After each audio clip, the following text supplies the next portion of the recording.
La selva del aire del Darién no llega, se posa. Primero es una humedad suave que te abraza la piel como si te reconociera, como si dijera, aquí todos somos de agua, aquí todo respira despacio. Luego viene el verde, un verde tan profundo que parece tener peso, como si el bosque no fuera un paisaje sino un animal inmenso dormido sobre el mundo. Bajé del vehículo en una curva de tierra rojiza y, por un instante, siente que ha llegado a un lugar donde los mapas terminan por pudor, porque lo que empieza aquí no cabe en una línea recta.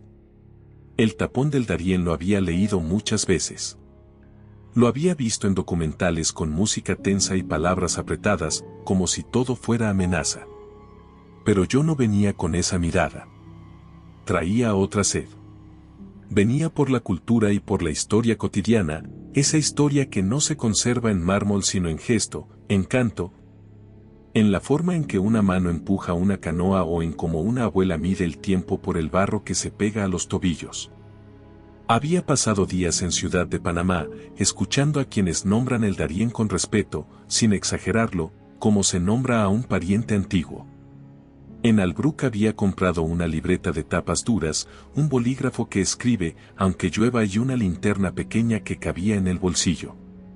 En la cinta costera, mientras el Pacífico golpeaba con paciencia el malecón, alguien me dijo que el Darién enseña a caminar con humildad, que allí la prisa es una falta de educación. Otra persona, en un café de Caledonia, me habló de los ríos como si fueran calles. Allá el agua es camino, había dicho, y esa frase se me quedó dentro como una semilla. El viaje hacia la provincia se fue estrechando, como si el mundo se cerrara lentamente para proteger algo. Pasé por Metetí, por Yavisa, y sentí que cada kilómetro soltaba un poco el ruido de la ciudad. La carretera dejaba de ser promesa y se convertía en pregunta.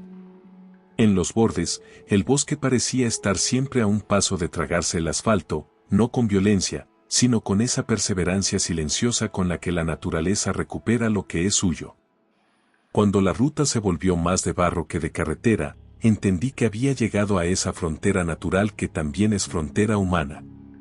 El tapón del Darién no separa solo países, separa velocidades, separa certezas.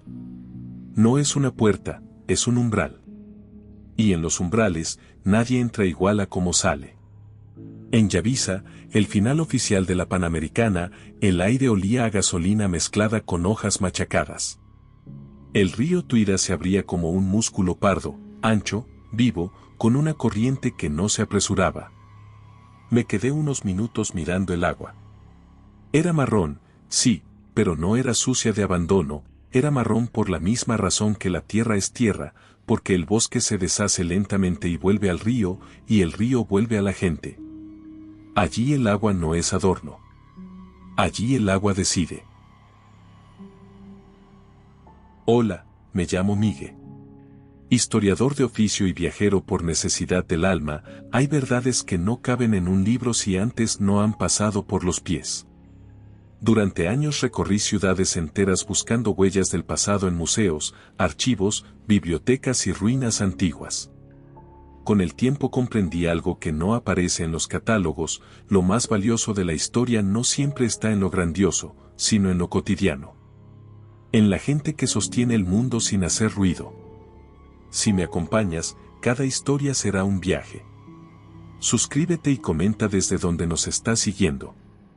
Continuemos ahora con esta historia de sobrevivencia en Panamá.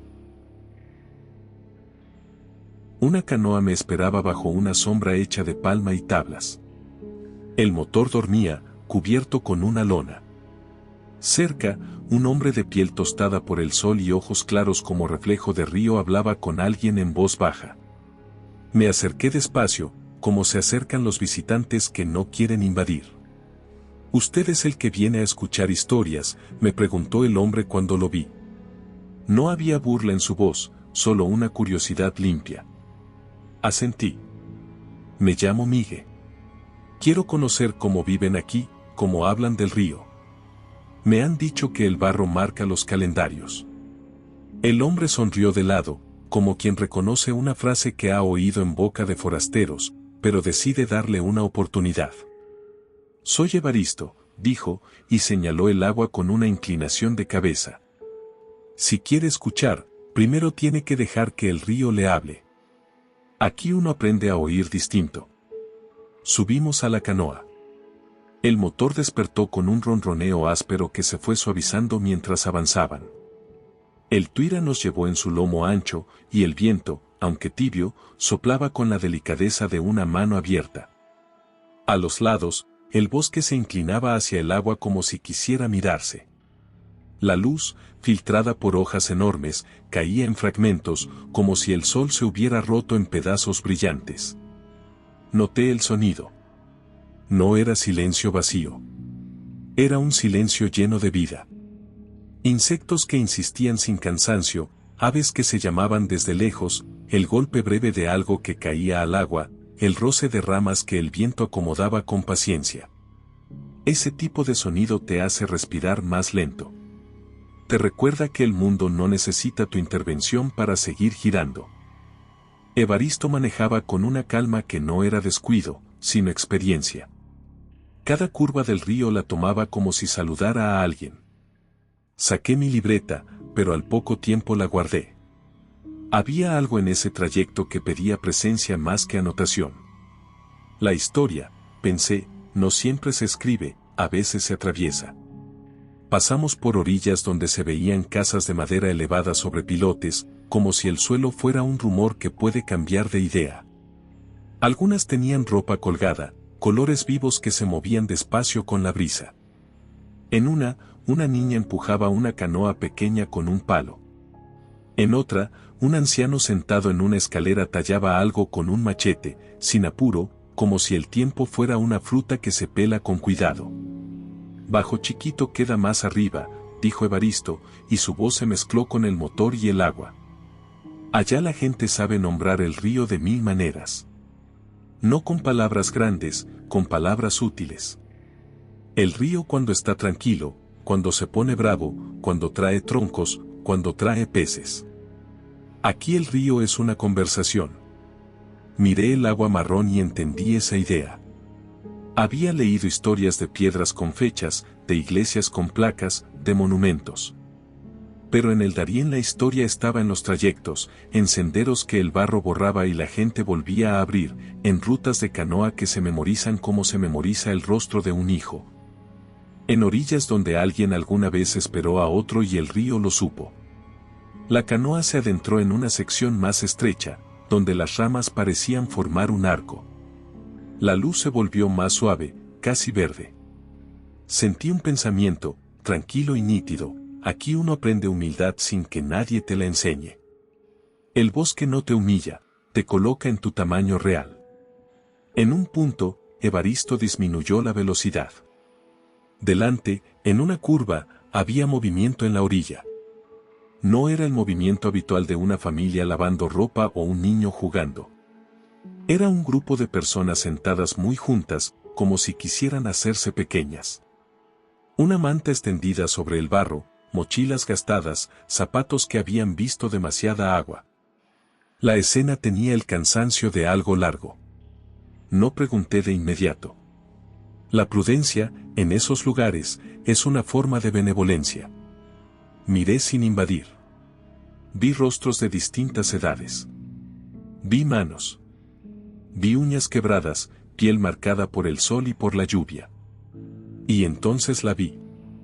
Era una adolescente, quizá 13 o 14 años, envuelta en una manta que parecía demasiado grande para su cuerpo. Estaba sentada con la espalda recta, como si esa postura le ayudara a sostenerse por dentro. No lloraba. No hablaba. Su mirada se quedaba fija en un punto del agua, y su respiración era lenta, como quien ha aprendido a no gastar fuerzas. A su alrededor había 6 primos. Los reconocí por la forma en que la rodeaban sin tocarla demasiado, dejando espacio para que el aire entrara, pero formando un círculo. Uno de ellos, un chico algo mayor, tenía la mano sobre la mochila como si fuera una puerta. Una niña más pequeña se pegaba al hombro de otro primo. Un muchacho delgado, con una camiseta pegada al cuerpo por el sudor, miraba hacia el bosque como si esperara que algo saliera de allí. El cansancio era visible, pero también había una vigilancia suave, una persistencia sin palabras.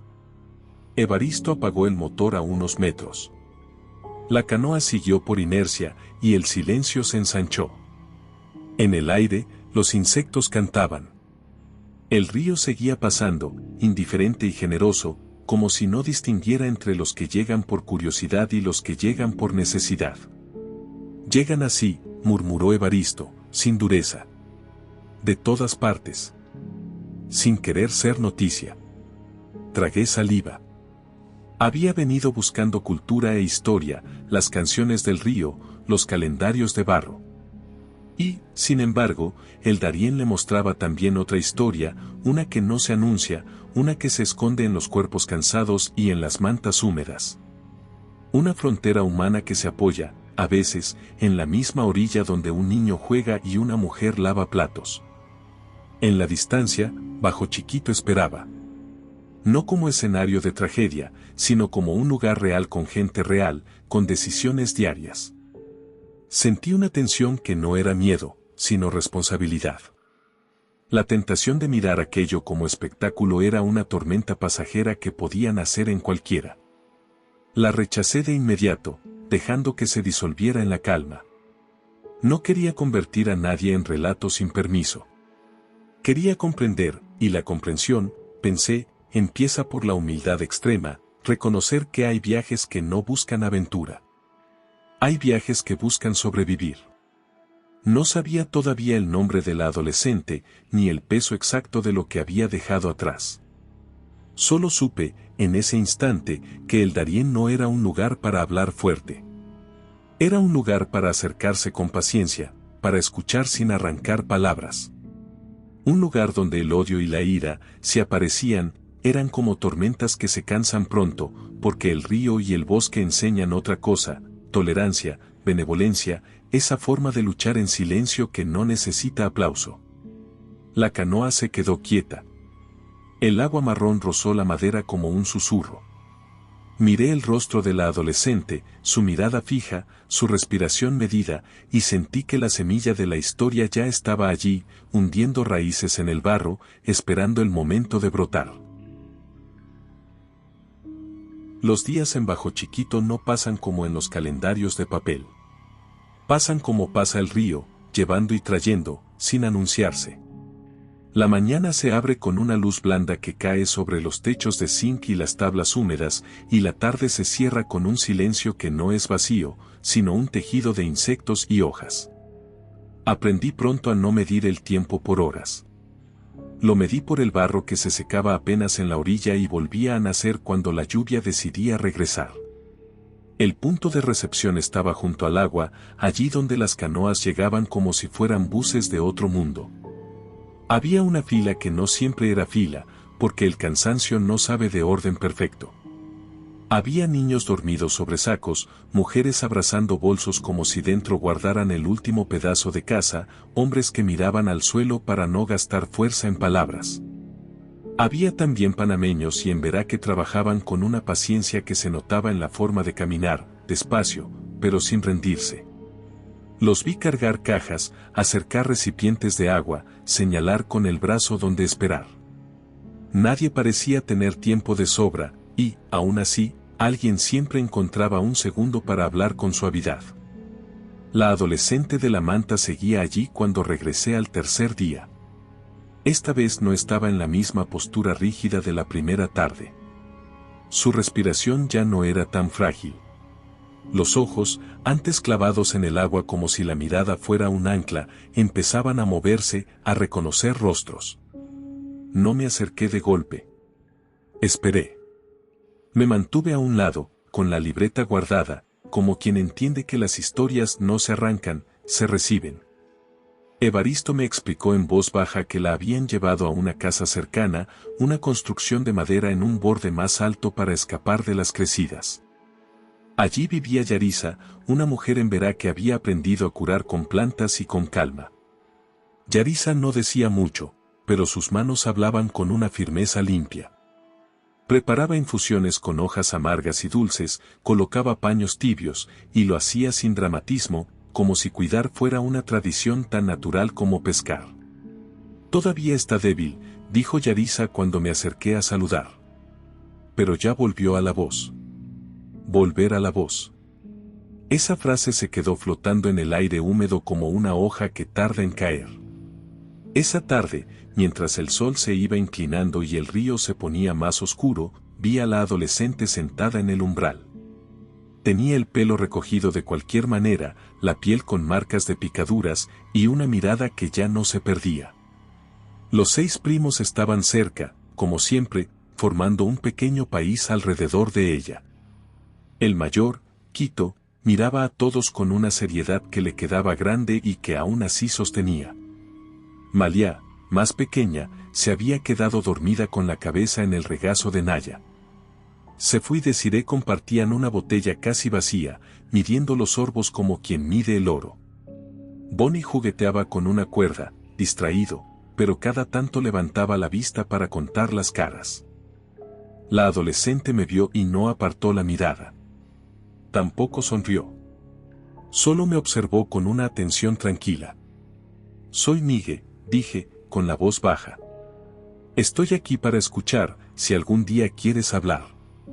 No dije nada más. No pregunté. No me acerqué ni un paso de más. Pasó un silencio pequeño, un silencio humano. Luego, como si hubiera encontrado una piedra firme dentro del río, ella dijo: Me llamo Amina. Su voz salió ronca, gastada, pero no rota. Sentí que en esa sola palabra había un continente entero intentando sostenerse. Amina Kasai, añadió, como quien afirma su propia existencia para que no se la lleve la corriente. Tenía 13 años.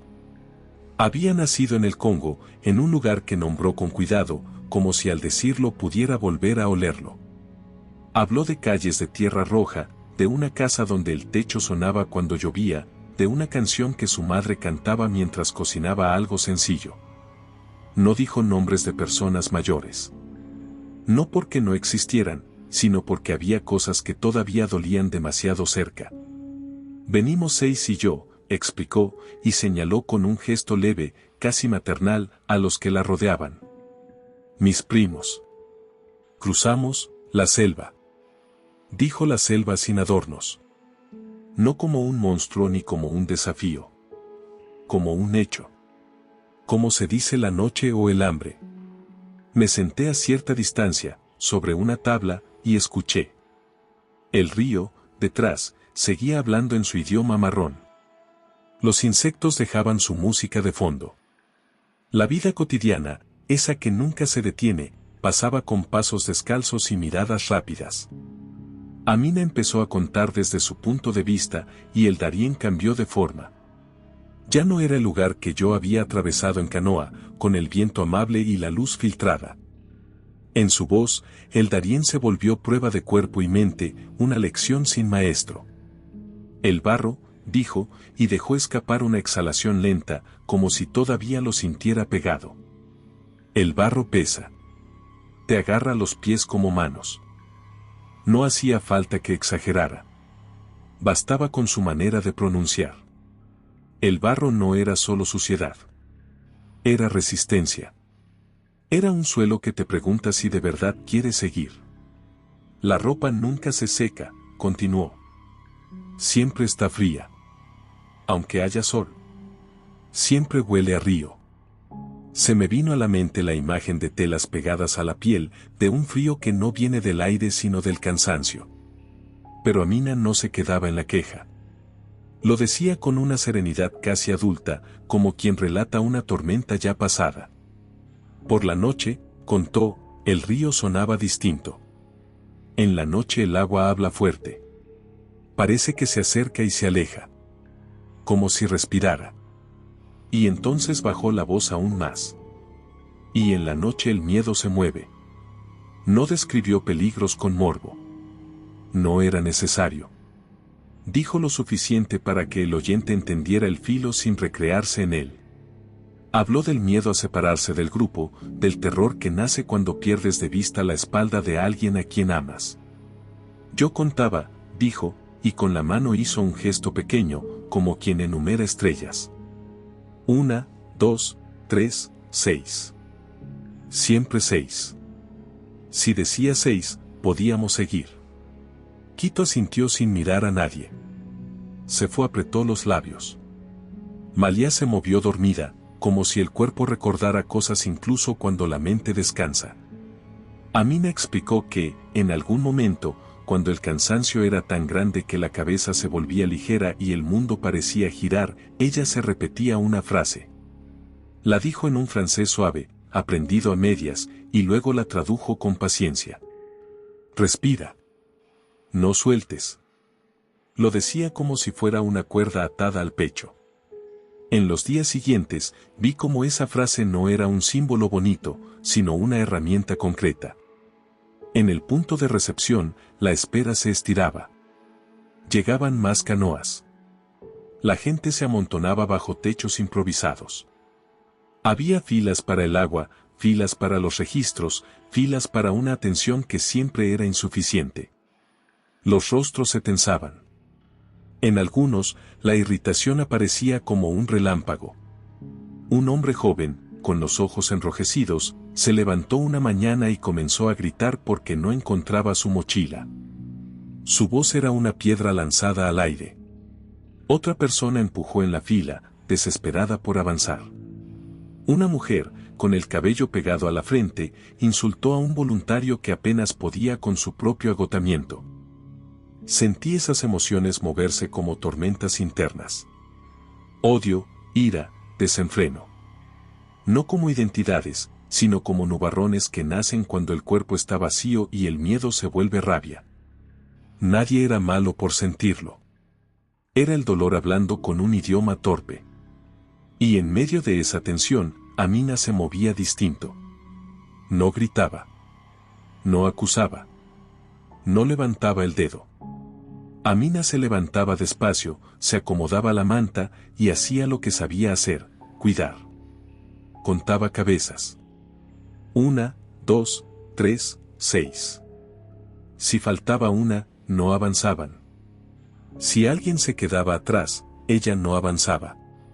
Repartía sorbos de agua como quien reparte calma. Primero Malia. Luego Bonnie. Luego Naya. Después ella, si quedaba algo. En una tarde pesada, cuando el sol parecía haberse olvidado de moverse y el aire no tenía ni un hilo de viento, vi una escena pequeña que me dejó un nudo suave en el pecho. Un niño que no era del grupo empezó a llorar, un llanto cansado, sin lágrimas. Su madre estaba sentada, la mirada perdida, como si por un instante se le hubiera agotado el mundo. Amina se acercó sin prisa. Se agachó, sacó de su bolsillo un pedazo de galleta humedecida y se lo ofreció al niño. No dijo grandes palabras. Solo lo miró con una benevolencia silenciosa, como si le devolviera el permiso de existir sin miedo. El niño tomó la galleta. Dejó de llorar. Entendí entonces que la persistencia no siempre es avanzar con pasos grandes. A veces la persistencia es no soltar la mano, aunque la mano esté cansada.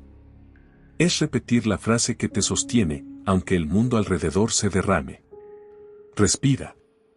No sueltes, murmuró Amina esa noche, cuando el punto de recepción se calmó y el río empezó a sonar como una canción larga. La escuché como quien escucha un rezo antiguo, y supe que el conflicto de esta historia no era solo el bosque. Era también esa lucha interior contra la tormenta que quiere convertir el dolor en odio. Y en Amina, esa tormenta encontraba algo más fuerte que la rabia. Encontraba una calma obstinada. Una humildad extrema. Una forma de resistir que no busca aplausos, solo busca mantener unidos a los suyos, uno por uno, hasta que el agua vuelva a ser camino y no amenaza. La noche en Bajo Chiquito no cae de golpe. Se desliza, como una manta húmeda sobre los hombros del pueblo. La luz se apaga sin drama, y el río, que durante el día parece un camino, se vuelve una voz grave, un rumor ancho que no se ve pero se siente. Yo aprendí a distinguir esa hora en la que el bosque deja de ser paisaje y se convierte en presencia. Los insectos suben el volumen de su canto. Las hojas se mueven sin que nadie las toque.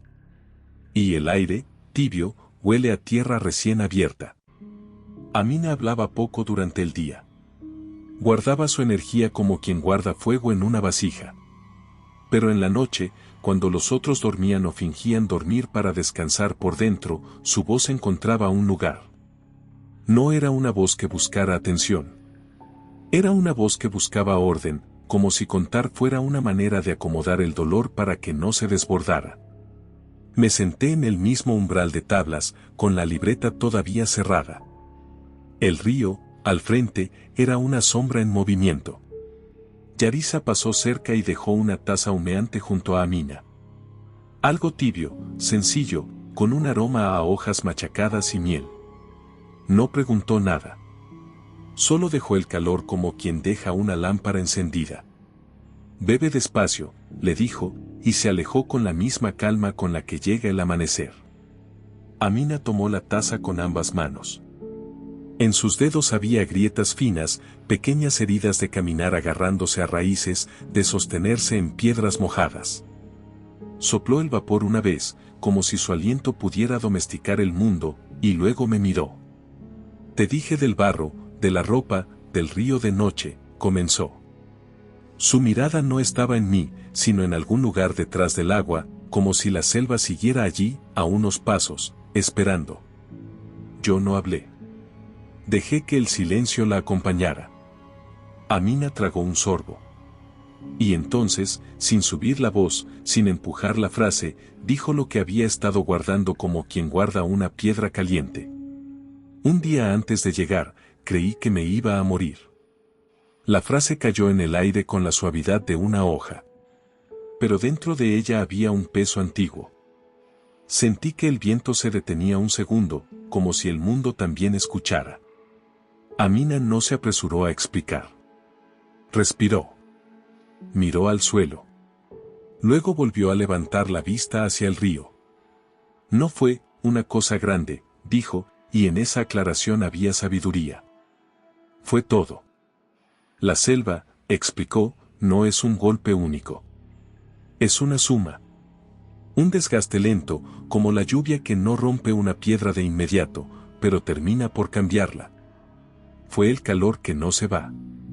Fue la humedad que no perdona. Fue el cuerpo pidiendo agua y encontrando solo sorbos contados.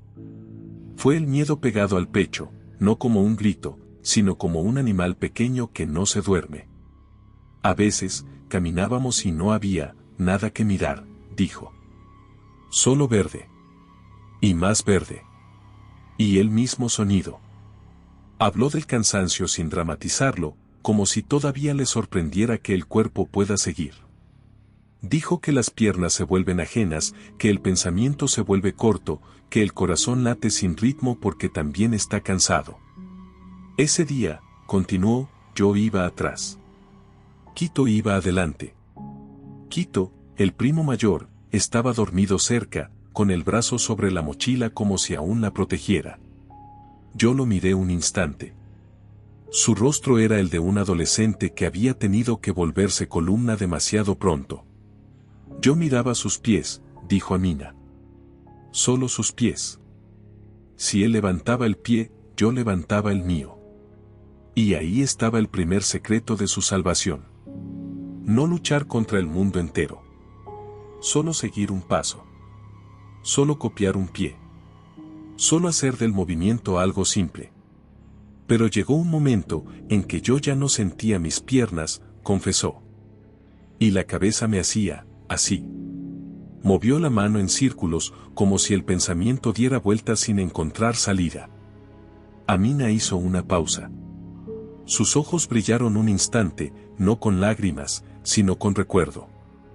El miedo, cuando se mira de frente, a veces ilumina.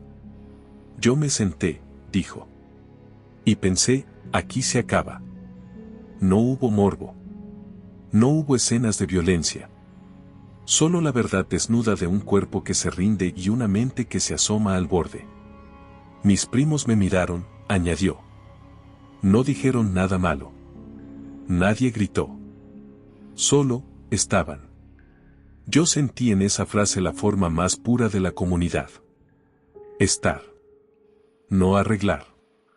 No juzgar. No aumentar la tormenta. Simplemente estar, como un árbol que da sombra sin preguntar. A mí me daba miedo separarme, dijo Amina, y su voz bajó todavía más. Yo pensaba, si me duermo, si cierro los ojos, ellos siguen, y yo me quedo. Entonces la esperanza llegó, no como una promesa grandiosa, sino como una imagen pequeña, luminosa, cotidiana. Una de esas imágenes que parecen demasiado simples para salvar, hasta que te salvan. Yo pensé en pan, dijo, casi con vergüenza. En pan caliente. Yo parpadeé. El contraste era tan suave que dolía. Allí, en la selva, cuando el cuerpo se deshilacha, la mente no siempre sueña con héroes. Sueña con una mesa. Sueña con una cocina. Sueña con algo tibio que se parte con las manos. En el Congo, mi tía hacía pan en una olla, explicó. Huele, huele como casa. Y yo pensé, si llego, voy a comer pan. Solo eso. Solo eso. Y sin embargo, era todo. Era una promesa de normalidad en medio del caos. Era un faro humilde, una luz pequeña que no pretende iluminar la selva completa, solo el siguiente paso. Yo sentí un hilo de historia antigua dentro de esa imagen. Recordé rutas que había leído en libros viejos, rutas de sal y de seda, caminos de peregrinos que atravesaban montañas siguiendo no siempre una gran idea, sino una disciplina interior, un paso, un rezo, un sorbo de agua, un compañero al lado. Recordé el camino de Santiago, donde la gente repite sin darse cuenta la misma sabiduría, no se camina por gloria, se camina por dentro, y se camina mejor cuando alguien te espera en el siguiente pueblo. Recordé también cómo los Emberá han vivido por siglos entendiendo que el río es comunidad, que el trayecto no es solo distancia, es vínculo. Las rutas antiguas, murmuré en voz baja, casi para mí mismo, se sostuvieron por lo mismo que te sostuvo a ti. Por disciplina y por gente. Por no caminar solo. Amina me escuchó sin orgullo. No había en ella deseo de ser ejemplo. Había simplemente la verdad de quien hizo lo necesario. Yo le dije a Quito, continuó, que no podía. Yo imaginé la selva callada, el barro pesado, la ropa pegada, el río respirando en algún lugar cercano como un animal inmenso. Imaginé a un adolescente mirando a su prima y entendiendo que no hay tiempo para discursos. Quito me dijo, camina detrás de mí, dijo Amina. Y yo hice eso. Caminar detrás. El gesto era simple, pero contenía una sabiduría que desarma la ira. No intentar liderar cuando estás al borde. Dejarse guiar. Aceptar ayuda. Humildad extrema. Y el agua, Amina levantó la taza, como si el calor presente le recordara el agua pasada. Yo bebía muy lento. Porque si bebía rápido, mi estómago se enojaba. Yo escuché con una atención casi reverente. No era un manual. Era una ética de supervivencia. Yo paraba cuando mi cuerpo decía basta, explicó. No mucho. Solo, un momento. Y después seguía. Y entonces, la frase que se convirtió en su brújula volvió a aparecer, pero esta vez no como consuelo, sino como estrategia. Yo repetía, llegar juntos. Lo dijo con un hilo de voz, pero la frase tenía una fuerza silenciosa. Llegar juntos. No llegar primero. No ganar. No demostrar. Solo llegar juntos. Amina miró hacia donde dormían sus primos. Contó con la mirada, como siempre. 1, 2, 3, 6. Yo contaba, dijo. Si decía 6, yo decía, seguimos. En el punto de recepción, al día siguiente, la tensión volvió a levantarse como vapor cuando el sol golpeó el zinc. Un hombre empujó porque pensó que le estaban quitando lugar. Dos mujeres discutieron por un espacio bajo la sombra. Alguien gritó que ya estaba harto. El desenfreno se asomaba como una tormenta que quiere crecer, porque la desesperación busca salida y a veces la encuentra en el grito. Yo observé cómo esa tormenta consume energía. Cómo deja a la gente más vacía después. Como la ira, aunque comprensible, no trae agua ni sombra.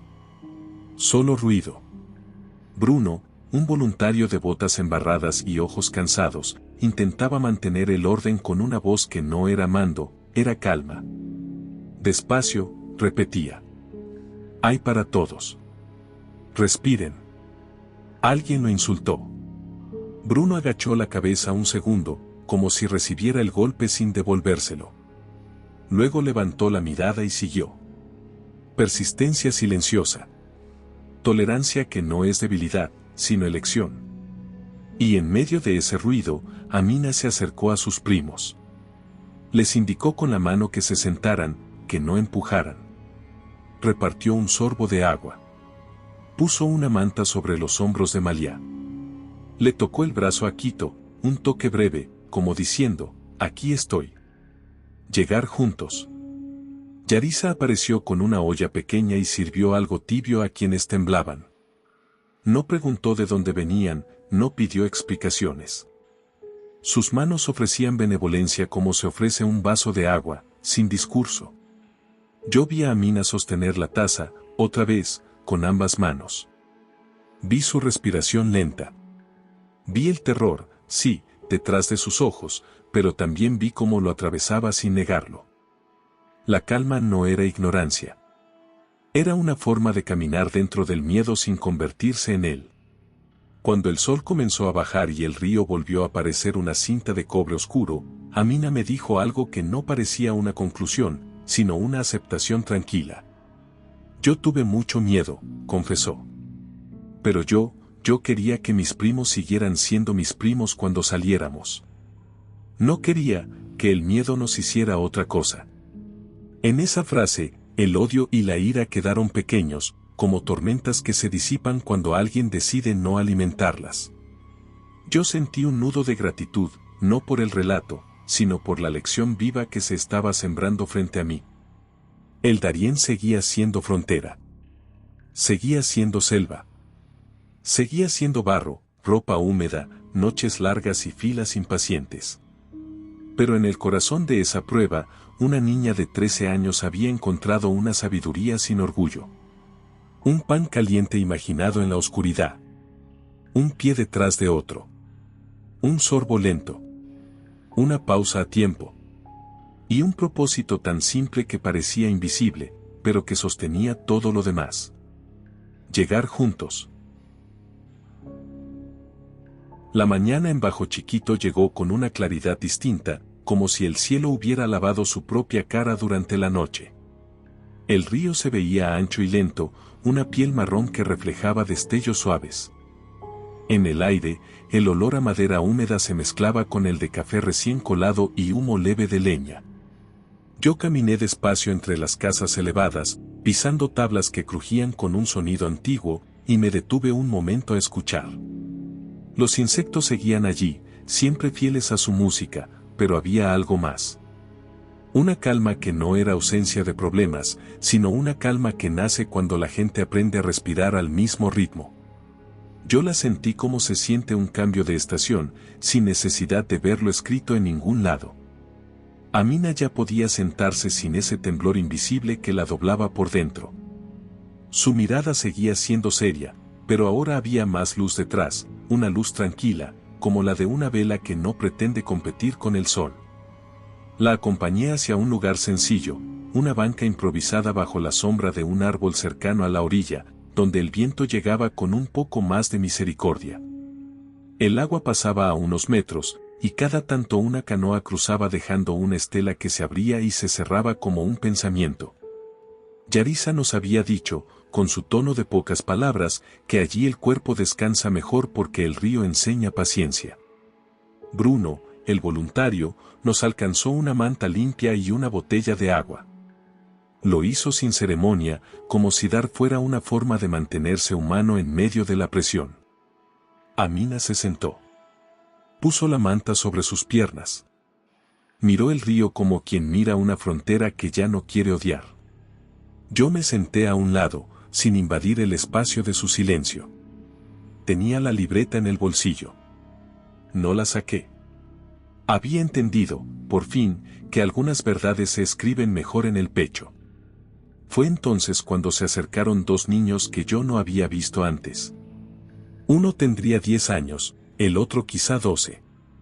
Venían con una mujer que llevaba una bolsa grande y los ojos cansados, pero atentos. Los niños miraban a Amina como se mira a alguien que ha estado en el lugar donde el miedo crece. No buscaban espectáculo. Buscaban permiso para seguir. La mujer habló primero, con una voz que parecía hecha de noche sin dormir. Ellos no quieren comer, dijo. No hablan. Se asustan con cualquier ruido. Amina levantó la mirada hacia ellos. No puso cara de héroe. No dijo nada grandioso. Solo les hizo un gesto pequeño con la mano, invitándolos a sentarse cerca, a la distancia que ellos eligieran. Los niños se quedaron de pie un instante, dudando. Luego, como si la sombra del árbol fuera un refugio real, se sentaron en el borde de la banca. Amina respiró hondo, lento. Y yo sentí que lo hacía también por ellos, como si les prestara aire. Yo también tuve miedo, les dijo, sin dramatismo. Mucho. Los niños no levantaron la vista, pero sus hombros bajaron un poco, apenas. Ese movimiento mínimo era ya un signo. El cuerpo, cuando se siente comprendido, suelta una tensión que ni siquiera sabía que cargaba. Amina no contó su historia para impresionar. No quería que nadie la mirara como a una sobreviviente en una fotografía. Habló para que esos niños no se rompieran por dentro. Habló como quien pasa una taza de agua en mitad del calor. Cuando yo pensaba que no podía, continuó, yo miraba los pies de mi primo Quito. Solo los pies. Y hacía lo mismo. Quito estaba cerca, sentado en el suelo, arreglando una correa rota con una paciencia de adulto. Al escuchar su nombre, levantó la cabeza. Sus ojos se cruzaron con los de Amina y, sin sonrisa, se dijeron algo que no necesitaba palabras: seguimos aquí. La gente alrededor empezó a acercarse sin querer parecer curiosa. No era una multitud ruidosa. Era un círculo que se formaba como se forman las cosas verdaderas, sin empujones, sin espectáculo, con respeto. Bruno dejó de dar instrucciones por un momento y se quedó a unos pasos, como quien intuye que esa escena está sosteniendo algo invisible. Yarisa apareció al fondo, en silencio, y se apoyó en un poste de madera. Evaristo, que había llegado en canoa con provisiones, se quitó el sombrero y bajó la mirada, no por pena, sino por reverencia. Días atrás, en el punto de recepción, yo había visto prisa y juicio en algunos rostros. Había impaciencia, esa chispa fácil que prende cuando el cuerpo está agotado. Ahora, en torno a Amina, la prisa parecía haberse cansado. Como una tormenta que se da cuenta de que gritar no cambia el cielo. Amina miró al río otra vez. Sus ojos siguieron el movimiento del agua. Y entonces ocurrió el gesto simbólico, pequeño como una semilla y, sin embargo, poderoso. Cuando entramos, dijo, señalando con la barbilla hacia el bosque que empezaba detrás de las casas, yo escuchaba el agua, y no sabía su nombre. Solo pensaba, agua que me puede llevar. Hizo una pausa, como si buscara dentro de sí la palabra correcta. Luego, con una calma que parecía nueva, pronunció el nombre como quien coloca una piedra en su lugar. Tuira, dijo. Yo aprendí ese nombre aquí. Tuira. El río no era ese exactamente desde donde estábamos, pero nombrarlo era algo más profundo que la precisión geográfica. Era recuperar control sobre el miedo. Era decir, esto no es solo oscuridad. Esto es un lugar real. Un río real. Una orilla real. Y yo sigo siendo yo al otro lado. Yo sentí un escalofrío suave, no de frío, sino de significado. En muchas culturas, nombrar es existir. Nombrar es domesticar el caos sin negarlo.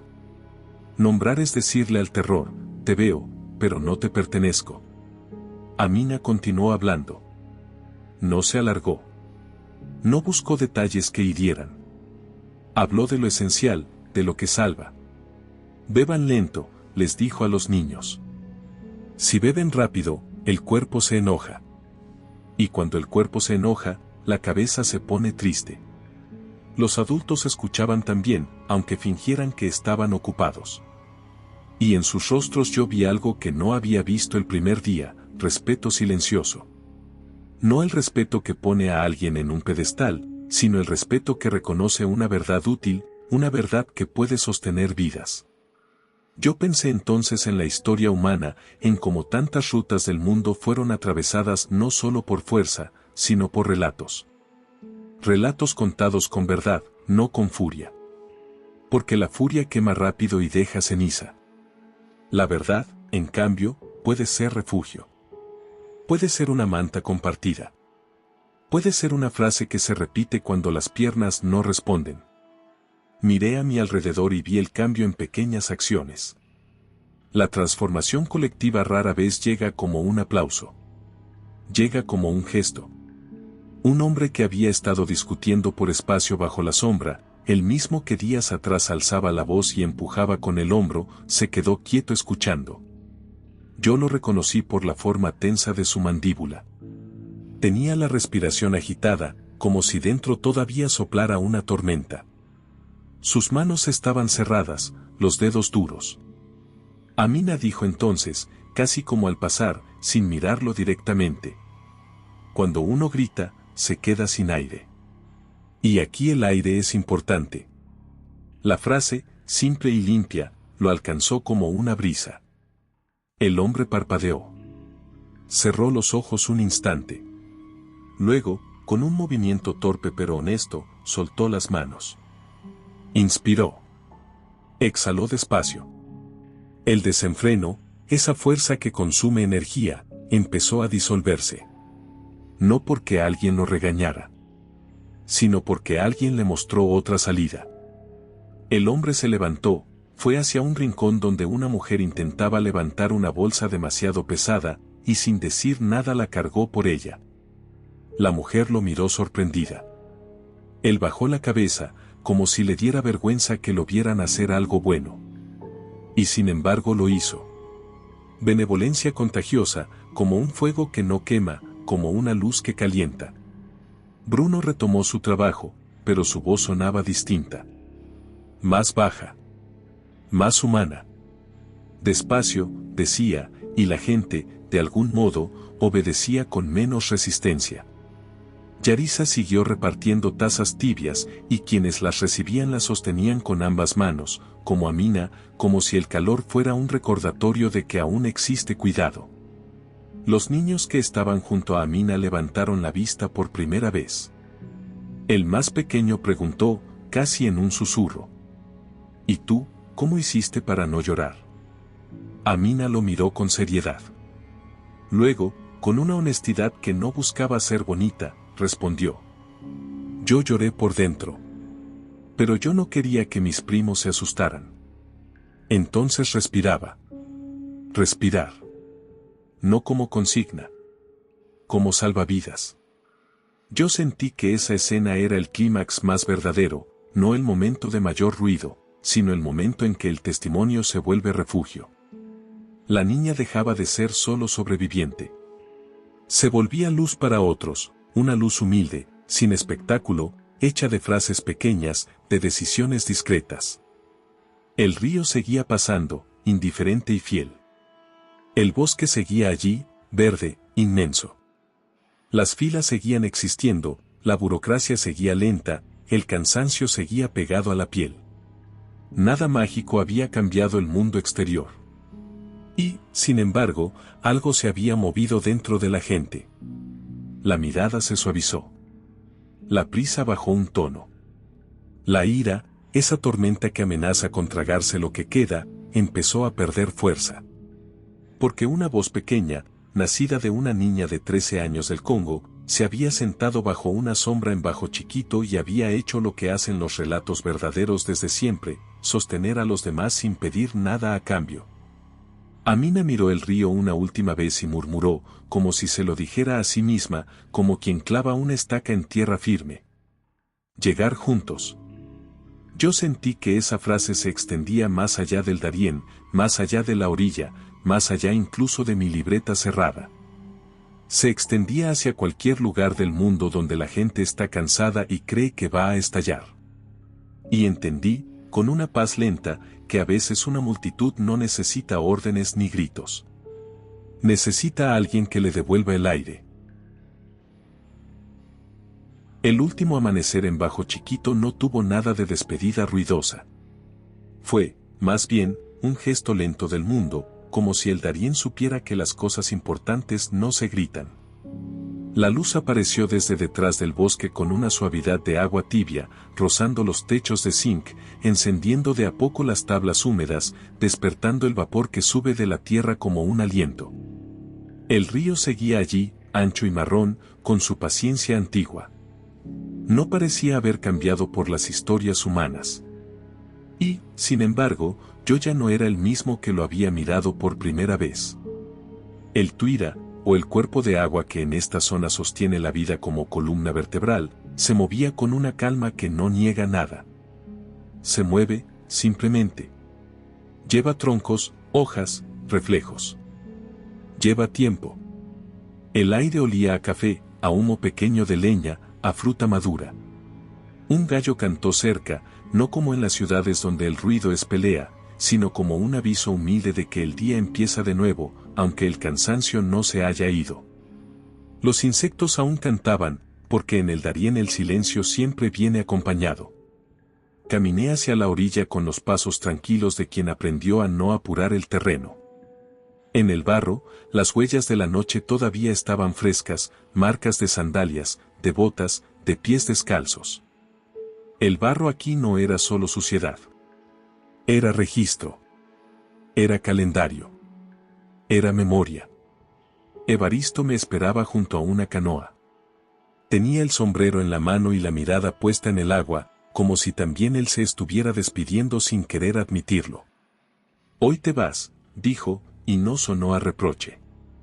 Sonó a constatación del río. Asentí. «Vuelvo a la ciudad, pero me llevo esto», respondí, y me toqué el pecho, sin teatralidad. Evaristo sonrió apenas. «El Darién hace eso», murmuró. «Se queda contigo aunque tú te vayas». Miré hacia el punto de recepción. La vida insistía. Voluntarios moviéndose con pasos medidos. Madres peinando a sus hijos con dedos que no tenían peine. Hombres reparando una cuerda, un zapato, una esperanza. En un rincón, Bruno acomodaba cajas con la misma expresión cansada de días anteriores, pero en su cara había algo más quieto, como si hubiera encontrado un ritmo interior. Yarisa caminaba con una olla pequeña y una taza de metal, repartiendo calor como quien reparte un derecho. En ese paisaje de continuidad, Amina apareció. No venía sola. Nunca venía sola. Los 6 primos estaban con ella, como una constelación que aprendió a mantenerse unida para no apagarse. Quito iba un paso delante, no como jefe, sino como quien se ofrece de pared contra el viento. Malia caminaba pegada a Naya. Sefú y Desiree cargaban una bolsa entre los dos, repartiendo el peso sin discutir. Bonnie iba atrás, mirando alrededor, con esa vigilancia suave de quien ya sabe que la calma también se cuida. Amina se detuvo cerca de la orilla. Traía la manta doblada sobre un brazo, ya no como escudo permanente, sino como pertenencia. Sus ojos estaban más claros. No porque la vida se hubiera vuelto fácil, sino porque su mirada ya no estaba atrapada en el mismo punto oscuro. Me acerqué despacio. No quise invadir el momento. Pero Amina me vio y, por primera vez desde que la conocía, dejó aparecer una sonrisa pequeña, breve, como un destello que no presume. ¿Te vas?, preguntó. Sí, le dije. Hoy. Amina bajó la mirada al agua. El río pasaba con la misma indiferencia generosa. Y entonces, como si hablara más para sí que para mí, dijo: el verde no olvida. Sentí que esa frase nacía del suelo mismo. El bosque no olvida porque está hecho de memoria, hojas que caen, barro que guarda huellas, agua que repite caminos. Pero esa memoria no es rencor. Es enseñanza. Amina levantó la vista y añadió, con una calma que parecía ya parte de ella: pero enseña. Respiré. El aire me entró lento, húmedo. Entendí que no había un final perfecto esperándolos. Amina y sus primos seguirían su ruta, todavía con incertidumbre, todavía con cansancio, todavía con noches donde el miedo puede volver a tocar la puerta. La vida no les debía un cierre limpio. Lo que tenían era continuidad. Y la continuidad, en ciertos lugares del mundo, ya es una victoria silenciosa. ¿Qué vas a hacer ahora?, le pregunté, no como periodista, sino como alguien que de verdad quería saber. Amina miró a sus primos, como quien revisa su propia brújula. 1, 2, 3, 6. Su costumbre seguía, pero ahora se notaba menos tensa. Seguir, dijo. Pero, juntos. No había triunfo en su voz, sino determinación tranquila. Persistencia sin ruido. Esa manera de avanzar que no presume, que solo insiste. Pensé en las tormentas que había visto levantarse en el punto de recepción. Odio, ira, desenfreno. No como monstruos externos, sino como fuerzas pasajeras que nacen cuando el cuerpo está al límite. Vi cómo esas tormentas agotaban, cómo rompían puentes, cómo dejaban a la gente más sola en medio de la multitud. Vi también cómo, cuando alguien respira y baja la voz, la tormenta empieza a quedarse sin viento. Me acordé del hombre que días atrás gritaba, empujaba, apretaba los puños como si el mundo fuera un enemigo. Y me acordé de cómo, tras escuchar a Amina, había soltado las manos y ayudado a cargar una bolsa. Ese cambio no arreglaba el sistema, no borraba el dolor, no prometía un futuro fácil. Pero creaba un puente. Y los puentes, en las selvas visibles e invisibles, son lo que evita que uno se caiga. Miré a Bruno, que en ese momento ofrecía agua a una mujer sin exigirle nada. Miré a Yarisa, que cubría con una manta a un niño dormido. Miré a Evaristo, que acomodaba la canoa sin prisa, como si la prisa fuera otra tormenta que aquí no conviene alimentar. Persistencia. Lucha silenciosa. Humildad extrema. Tolerancia. Benevolencia. No eran palabras bonitas. Eran acciones. Eran raíces. Amina se sentó en una piedra baja junto a la orilla. El agua rozaba el barro con un sonido que parecía un susurro repetido desde siempre. Sus primos se movieron cerca, cada uno ocupando su lugar natural en el círculo. Yo me quedé a unos pasos, observando con respeto. La niña miró el agua. No como quien teme. No como quien espera una amenaza en cada remolino. La miró como quien ha sobrevivido y ha aprendido a esperar. A esperar sin rendirse. A esperar sin odio. A esperar con esa calma que no niega el terror, pero ya no le pertenece. Sentí que esa imagen era la última escena que necesitaba guardar. El río seguía. La selva respiraba. La vida insistía. Y en medio de todo eso, una niña de 13 años del Congo, con 6 primos alrededor, me enseñaba algo que suele olvidarse cuando el ruido domina, que la fuerza no siempre tiene el rostro de un grito. A veces la fuerza es una respiración que se mantiene estable cuando todo alrededor tiembla. A veces la fuerza es repartir sorbos. Contar cabezas. Esperar al que se queda atrás. Decidir no convertir el dolor en ira. Subí a la canoa. Evaristo encendió el motor y el sonido quebró suavemente el aire, sin herirlo. Mientras nos alejábamos, miré hacia atrás una última vez. Vi a Amina todavía junto al agua, quieta, como si el río la estuviera bendiciendo con su constancia. Entonces entendí que todos, en algún momento, cruzamos selvas internas. Algunos las cruzan con barro real hasta las rodillas. Otros las cruzan en habitaciones silenciosas, en ciudades con luces, en trabajos que desgastan, en duelos que nadie ve. La selva cambia de forma, pero la pregunta es la misma: ¿qué hacemos con el miedo? El odio, la ira, el desenfreno prometen salida rápida, pero son tormentas que agotan y rompen puentes. Te dejan sin aire y sin manos para sostener a nadie. La persistencia, en cambio, no siempre parece heroica. A veces es pequeña. A veces es invisible. Pero se parece a una raíz, trabaja bajo tierra, en silencio, sosteniendo el árbol para que no caiga cuando el viento regresa. Y la calma compartida, esa calma que Amina sostuvo como una llama discreta, puede ser el refugio más grande. Porque cuando una voz pequeña decide decir la verdad sin furia, cuando una persona cansada decide bajar la voz, cuando una mano se abre en lugar de apretar, el mundo no se vuelve perfecto. Pero se vuelve habitable. La canoa siguió río abajo. El verde me envolvió de nuevo.